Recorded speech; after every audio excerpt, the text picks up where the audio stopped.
In this video, I want to talk about the common uses for reverb effects in film and TV projects.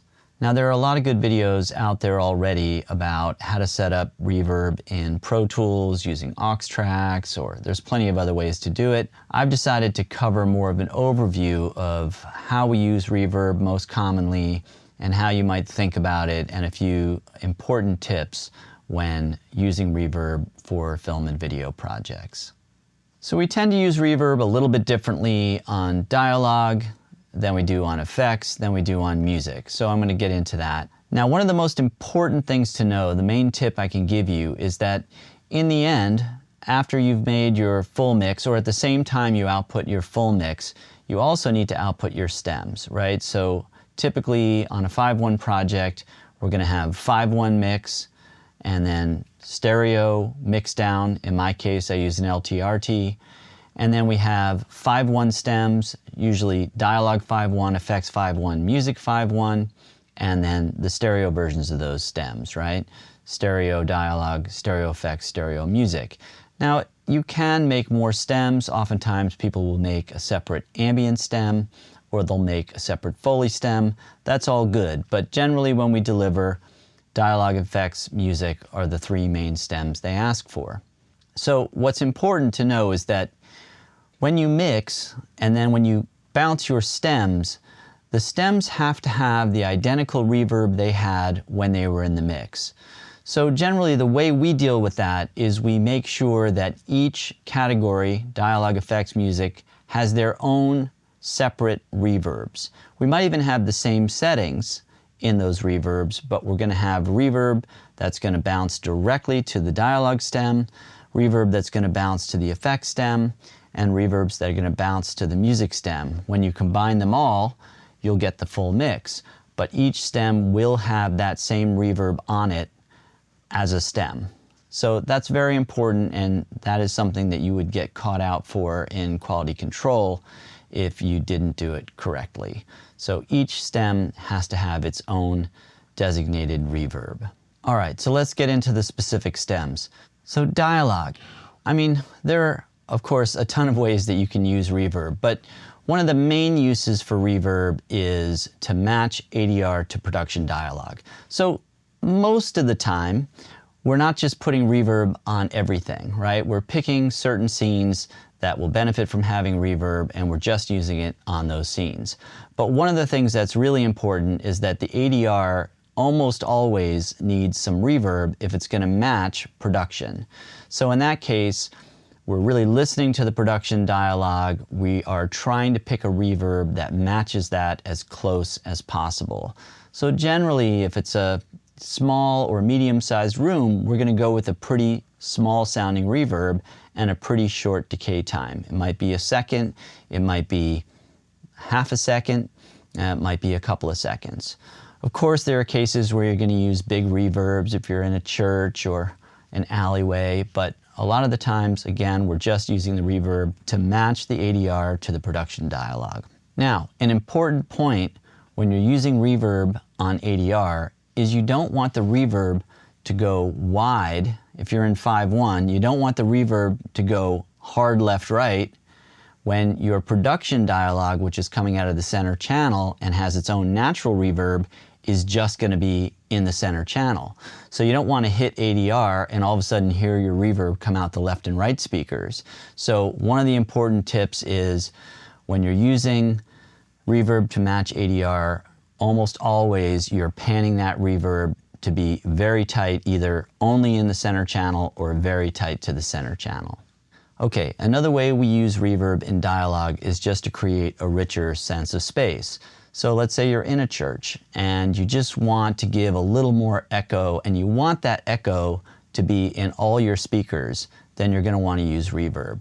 Because again, the production dialogue may have that big church reverb sound, but it won't come out all of the speakers. We don't want to pan the dialogue into all the speakers, so we use reverb to create a space by panning the reverb left and right, surround left, right, and maybe some to the middle as well, so that we can hear the reverb all the way around, and that would actually be what it would sound like in a church. So that's a way that we use reverb when we're panning it out wide. Now sometimes if I'm matching ADR with reverb and it's difficult to get the reverbs to match exactly with the production reverb, sometimes what I'll do is I'll put a little bit of that reverb on the production dialogue and then a touch more on the ADR so that I can make them sound a little more the same. So sometimes I will use reverb on that production dialogue when I'm matching ADR, you know, at least in the proximity of where the ADR is so that I can create a more unified sound with the ADR. So in terms of effects, and again there are many uses, but I'm going to try to cover a few of the main ones. You often don't need much reverb on most of the sound effects you pull from libraries, but in some case you do. You know, you'll just be in a kind of an echoey house and there'll be a door close or some sound that just sounds too dry when you pull it from the library.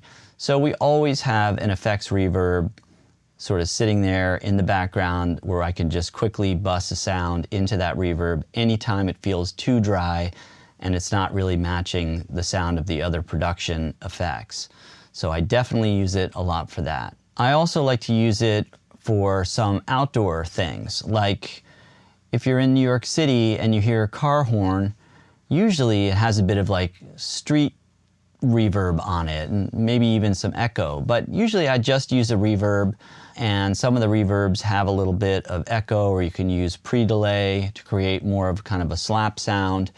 But I often use reverb on like car horns or sirens, things like that where I want to make them feel more like they're out there in the environment. Just recently I was mixing a movie and I needed a rooster sound, and I used reverb on the rooster just to make it sound more like it was just, you know, in the backyard and kind of bouncing off the hills. So things like that are good examples of when I go to a reverb for exteriors. Now I think you have to be a little careful because a lot of times reverbs can sound too interior reverb, too typically reverb for exteriors. So I think you have to be subtle. Again, try things that have a pre-delay or a little bit of almost like an echo slap in it, and just play around with the amount. You know, oftentimes it's not appropriate to have too much reverb if you're outside, so you just have to find the right amount, but it can really help in certain cases. All right, let's talk about Foley. In terms of Foley, we tend to use reverb a lot of the time, but a lot of the time it's very subtle. So if I'm outdoors, then I don't really need reverb on footsteps and things like that unless I'm in an alleyway or some environment where I am trying to create that more reverby space. But typically if I'm outdoors, somebody's just walking in a park or something, no reverb on those footsteps. But almost always when I'm dealing with Foley in interior spaces, I'm using a little bit of a subtle small room or medium room reverb just to give a little space, and again to try to match that Foley better to what you're hearing in production. And it tends to just loosen up the Foley and make it feel more a part of the space. So a little bit of reverb on Foley for interiors is almost always a good thing. All right, in terms of music, and again there are a lot of possible uses, but I use it mainly two different ways.